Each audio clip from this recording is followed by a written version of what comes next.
दोस्तों नमस्कार, हमारा नाम योगेश शुक्ला है और आप इस समय निष्पक्ष संदेश देख रहे हैं। मोदी योगी की चाय, योगी की बहन अभी बेचती है चाय।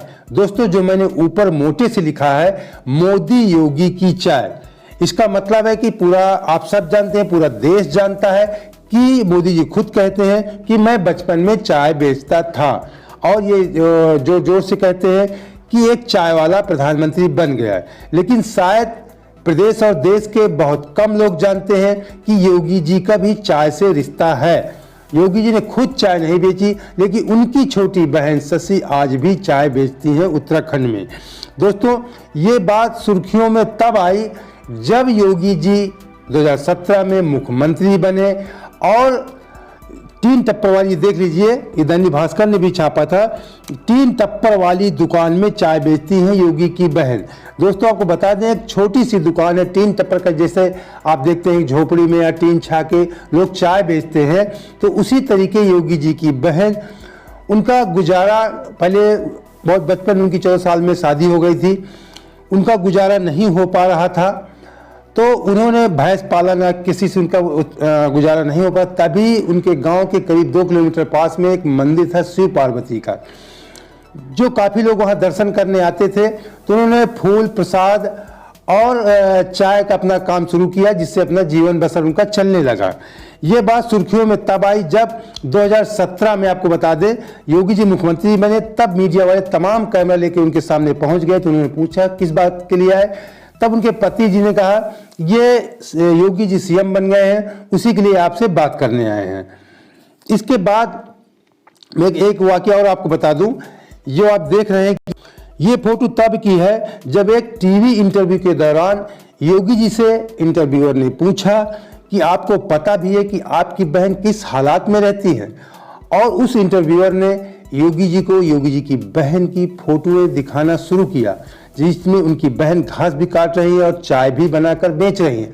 इस सब फोटोएं देखकर योगी जी रोने लगे। उनके पास, मैं थोड़ा बता दूं, इंटरव्यू पूछा गया कि आपको पता भी है आपकी छोटी बहन किन हालातों में रहती हैं। तभी इंटरव्यूअर ने बहन की तस्वीरें दिखानी शुरू कर दी। तस्वीरें में योगी की बहन घास काटते हुए नजर आती हैं, एक टीन के टप्पर वाली छोटी सी दुकान में चाय बनाती हुई दिखती हैं। इन तस्वीरों को देखकर योगी के मुंह में जैसे शब्दों का अकाल सा पड़ गया, उनकी आंखों में केवल आंसू थे। ये उनकी बहन है, आप देख सकते हैं, तस्वीर से ही आप अंदाजा लगा सकते हैं किस हालात में रहती हैं, किस तरीके अपना गुजर बसर करती हैं। ये कहती हैं मैं 30 साल बाद योगी जी से मिली थी, जब उत्तराखंड में 2017 में चुनाव प्रचार के दौरान आए थे। 30 साल बाद तभी उनसे मिली थी। ये बोल रही हैं कि वो बोलते कम हैं, ये उनकी दुकान है। उन्होंने कहा कि ये बोलते कम है, बस इतना कहा कि ठीक हो, मेहनत करो, गुजारा बसर करो, अपना गुजारा करो, बसर करो, बस इतना कहते हैं और कुछ नहीं कहते हैं। और इसके बाद ये देख सकते हैं 2017 में जब शशि योगी से मिली थी, उनके पैर छूकर आशीर्वाद लिया था। 2017 की तस्वीर है जब योगी जी वहां गए थे चुनाव प्रचार के दौरान।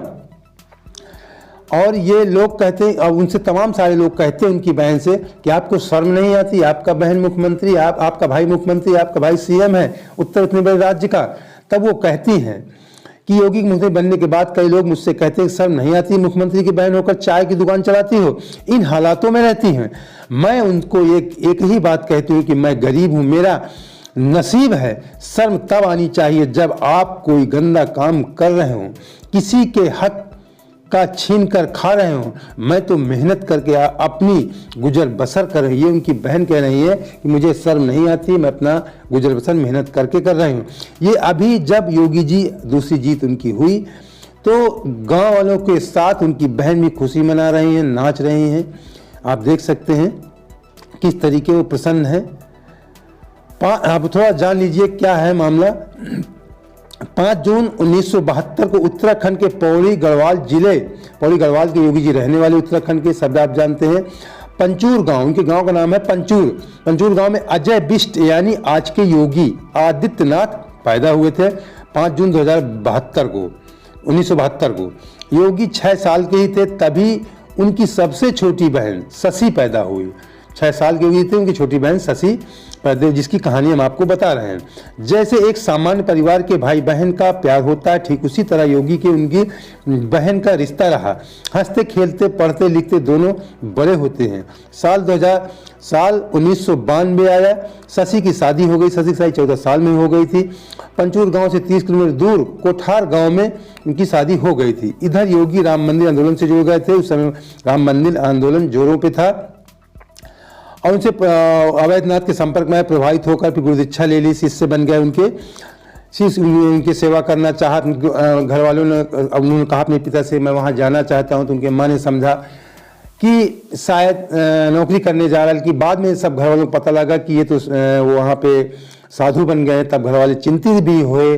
मैं आपको बता दूं, तभी इनकी बहन जो है, जब इनके गांव में कोई भी साधु आता था, इनकी बहन पूछती थी, खोजती थी शायद मेरा भाई भी आ जाए। इनकी बहन को जब पता लगा कि मेरा भाई साधु हो गया तो वो चिंतित रहती थी और साधु जहाँ भी कोई साधु मिलता उनके बीच में खोजती थी, पूछती थी कि मेरा भाई भी है क्या। और अब योगी प्रधानमंत्री देखना चाहते, अब ये कहती हैं कि हाँ, जब बता दें, जब बाद में इनको पता लगा कि आपके भाई वहाँ के मठ के वो बन गए हैं, अपना कहने का मतलब गोरखनाथ पीठ के मठ के मुख्य बन गए हैं। इनकी बहन को पता लगा बाद में। अब वो कहते हैं अब योगी को प्रधानमंत्री बनते देखना चाहती हूँ। योगी के दोबारा मुख्यमंत्री बनने पर शशि ने कहा मेरी उनको दोबारा यूपी का मुख्यमंत्री बनते देखने की मनोकामना पूरी हुई है। अब मैं उनको देश का प्रधानमंत्री बनते हुए देखना चाहती हूं। जब तक मोदी जी पीएम है वही रहे, फिर अपनी जिम्मेदारी योगी को दे दें। वो कहते हैं कि जब तक मोदी जी हैं अपना पीएम वही रहे, लेकिन मोदी जी के बाद योगी जी को जिम्मेदारी मिलनी चाहिए। उनकी यही तमन्ना है कि एक बार वो योगी जी प्रधानमंत्री बन जाएं। हम जिस हालात में हैं उस हालात में रहेंगे, हमें कोई दिक्कत नहीं है। ये तस्वीर छोटी बहन की हालत, जब फोटो में देखा था अपनी हालत बहन को, तब उन्होंने, आप देख सकते हैं, काफ़ी भावुक हो गए थे, रोने लगे थे। तो ये उनकी कहानी है उनकी बहन की, जो मैंने आपको दिखाया।